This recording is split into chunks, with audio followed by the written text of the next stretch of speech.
एक बार अपने प्रोग्राम में खुशामदीद कहता हूँ। ब्रेक से पहले जैसे मैंने कहा था वापस आएंगे तो बात करेंगे 2027 और 26 की अवामी रिलीफ बजट होगी या फिर ये जो है IMF का जो है बजट पेश किया जाएगा। इस तरह से कहा जाए कि इस वक्त क्या सरकारी मुलाजिम की तनख्वाह में इजाफा होगा या नहीं होगा, रिलीफ मिलेगा नहीं मिलेगा, टैक्स का हजम क्या होगा और नए मंसूबे मुल्क के अंदर होंगे या नहीं होंगे। और बिलखुसूस अगर बात करें कि मुल्क के चारों सूबों में जो इस वक्त कारोबारी तबका है वो इस टैक्स से कैसे जो है देखेगा कि क्या इस टैक्सों में इजाफा होगा या फिर मज़ीद उन पे जो है बोझ डाला जाएगा। इसी पे बात करेंगे। अतीकुर रहमान साहब हमारे साथ मौजूद हैं, किसी तारुफ के मोहताज नहीं है, जो है गहरी नज़र है आपकी, ख़ास तौर पर जो पाकिस्तान के अंदर जो है आने वाली बजट है इस पर। बहुत शुक्रिया आतिक साहब, आपने वक्त निकाला मेरे प्रोग्राम के लिए। फरमाइएगा सर कि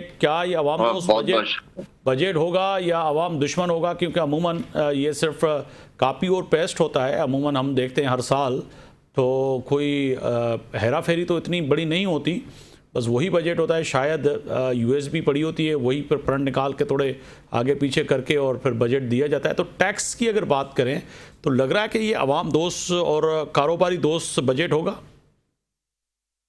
बहुत शुक्रिया आपका। और देखिए, थोड़ी सी कॉम्प्लिकेटेड सिचुएशन है इस वक्त। कहना कोई भी बात कोई ऐसी मतलब कंफर्म नहीं है जी। मैं सिर्फ इतना कहना चाहता हूँ कि इस वक्त जो इकोनॉमी है वो हमारी जो ट्रैप हुई हुई है उसमें वो लो ग्रोथ इकोनॉमी है।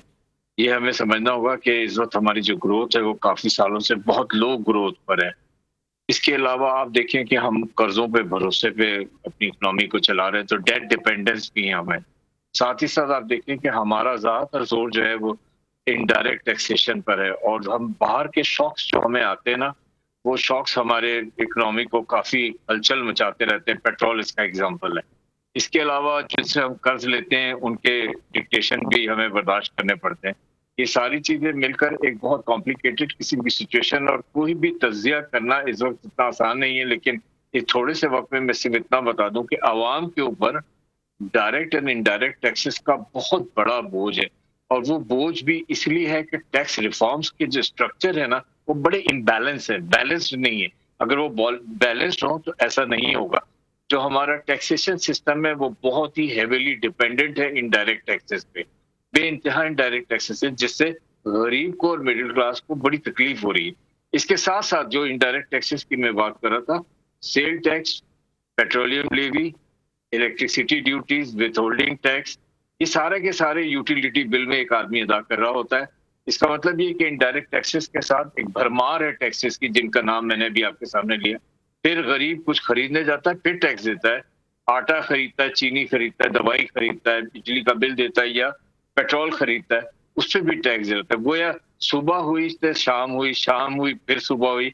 ये टैक्सों के गोरख धंधे में फंसा हुआ है। इस गोरख धंधे से निकलने के लिए इसको क्या करना है क्या नहीं करना है, ये सोच रहा है एक बात कि मैं जो टैक्सेस के गोरख धंधे में फंसा हूं और सुबह शाम मेरे पे ये बर्डन में टैक्स देने का, उसमें एक बर्डन और ऐड हो गया है, और वो ये है कि वो एक पेट्रोलियम लेवी है जो हमारे पे लागू हो गई है। यानी जो पेट्रोल इसके साथ साथ क्या बिजली गैस पेट्रोलियम लेवी में मजीद इजाफा हो सकता है, क्योंकि आपका नुक्ते नज़र अहम है क्या होगा, क्योंकि अब तो हम मफरूज़े पे बात कर रहे हैं ना। जब तक जो है हमारे पास हकमी बजट की जो है कॉपी ना आए, मगर जो कि लग ऐसे रहा है कि वफाकी हुकूमत जो कि 5 तारीख को बजट पेश होनी थी और उसको 10 पे लेके गए, तो सियासी लोग जो है ये भी एतराज़ात कर रहे थे, सवाल उठा रहे थे कि कहीं ना कहीं ये असरअंदाज होती GB के इलेक्शन पे। तो इस वजह से जो है इनको जो है बजाय 5 को तो वो 10 को लेके गए। तो ऐसा भी है कि ये जो बजट तैयार हो रही है या हो चुकी है, वो उसमें बड़े ख़तरनाक पहलू हैं जो कारोबारी तबके और ख़ास तौर पे अवाम के लिए हैं।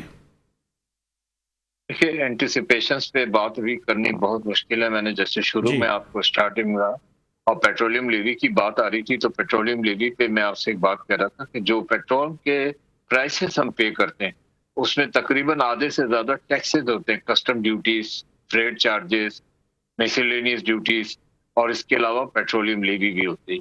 पेट्रोलियम लेवी को हमेशा कम करने के लिए कहा गया, लेकिन पेट्रोलियम लेवी अपनी जगह नहीं। इस बात को करने के साथ साथ मैं आपको एक बात बताता हूँ कि गवर्नमेंट की जो रेवेन्यूज है ना, जिससे उसकी रिसीट करती है, रेवेन्यूज की रिसीट कहलाती है, वो 4 होते हैं।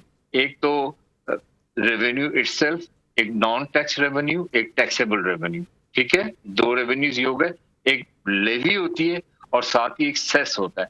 इसमें जो पेट्रोलियम लेवी है वो कुछ फिस्कल इनजस्टिस से नजर आ रहा है, उसकी कोई जगह नजर नहीं आ रही, लेकिन उसकी जगह बनाई गई है।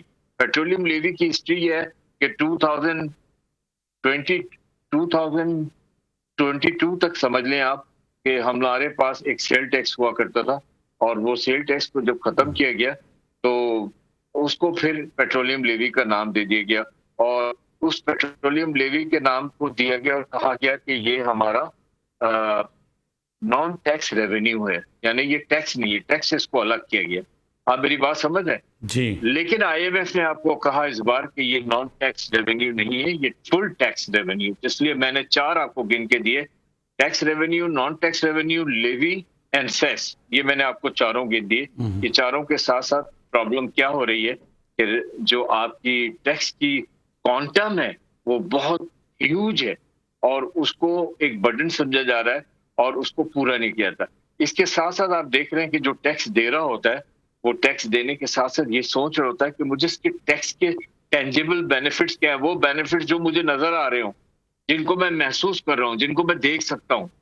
तो उसमें वो देख रहा है कि इंफ्रास्ट्रक्चर पुअर है, एजुकेशन सर्विसेज मुकम्मल नहीं है, इनएडिक्वेट है, हेल्थ केयर फैसिलिटीज लिमिटेड है, बिल्कुल सोशल वेलफेयर प्रोग्राम सामने नहीं आ रहे, पब्लिक यूटिलिटी सर्विसेज में आपको खुद पता है पानी का क्या हाल है, सैनिटेशन का क्या हाल है, वेस्ट मैनेजमेंट का क्या हाल है, पार्क्स कहाँ हैं, गैस की प्राइसेस कहाँ हैं। आप देख रहे हैं कि अगर देखें बिजली के जो है बिल वो आपके सामने है, मगर इसके साथ साथ जो सिंध में भी जो बात हो रही है, जो कि आज एक ज़राए से खबर भी आई कि वज़ीर आला सिंध सैयद मुराद अली शाह साहब ने सेक्रेटरीज़ को बाहर भेज के वज़ीरों को बताया कि जी इस बजट में नया कोई भी तरक्याती मंसूबा नहीं होगा। ये तो मुख्तलिफ ज़राए खबर दे रहे हैं। तो कहा जाए कि अब अगर सूबाई लेवल पे भी अगर तरक्याती मंसूबे नए नहीं रखे जाएंगे तो फिर क्या होगा। पुराने मंसूबे हैं उनको कंप्लीट करना है, तो क्या विफाक में भी अगर ऐसी सूरत हाल होती है तो फिर कहीं ना कहीं जो आपकी इंडस्ट्री है, जो कारोबारी तबका है, चाहे वो सरिया हो, सीमेंट हो और तमाम चीज़ें जो हैं, वो तो फिर कहें कि एक बड़ी इंडस्ट्री जो है रोज़गार जो फराहम करती है प्राइवेट सेक्टर, वो तो बैठ जाएगा। देखिए, जब प्राइवेट सेक्टर की बात आती है या बड़ी इंडस्ट्री की बात आती है तो उसको आप मैक्रो इकोनॉमिक्स या माइक्रो इकोनॉमिक्स कहते हैं इकोनॉमिक की ज़बान में। मैक्रो इकोनॉमिक तो इस मुल्क का ख़त्म हो गया, और उसमें जो बड़ी इंडस्ट्रीज थी वो समझे कर्जदार हो गई, और उनको हम पालने में अपना पूरा टैक्स लगाते हैं, सर्कुलर डेट, और उनको वो बात एक अलग है। लेकिन चूंकि टैक्सेस की बात हो रही तो सैलरीड सेक्टर की टैक्स पे मैं बात कर लूं कि गवर्नमेंट को चाहिए कि कई सालों से वो वादा करिए कि जो हैवी बर्डन है सैलरीड क्लास पर उसको दूर करे, और कुछ ना कुछ हो तो थ्रेशोल्ड जो उनका है एक इंडिविजुअल का सैलरी का 6 लाख से बढ़ाकर 12 लाख तो लेकर आए कम से कम, और जो मैक्सिमम मार्जिनल रेट है उसका 35% का उसको रिड्यूस करे पड़े, क्योंकि सैलरी क्लास बिल्कुल उसका दम घुट रहा है और टेक होम उसके पास है नहीं, और वो जो कुछ भी है वो टैक्सेस से पे करती है, और आपको अंदाजा नहीं है कि कितना बड़ा टैक्स इसने पे किया है। बिल्कुल अतीक साहब, वक्त की कमी की वजह से मुझे प्रोग्राम यहाँ पर रोकना पड़ रहा है। आपका बहुत शुक्रिया कि आपने वक्त निकाला प्रोग्राम के लिए। मगर ये जो बजट है ख़ास तौर पर 2026 और 27 ये जो है आवाम दोस्त बजट होगा या नहीं। मगर इसके साथ साथ अगर 10 तारीख को वज़ीर ख़जाना जब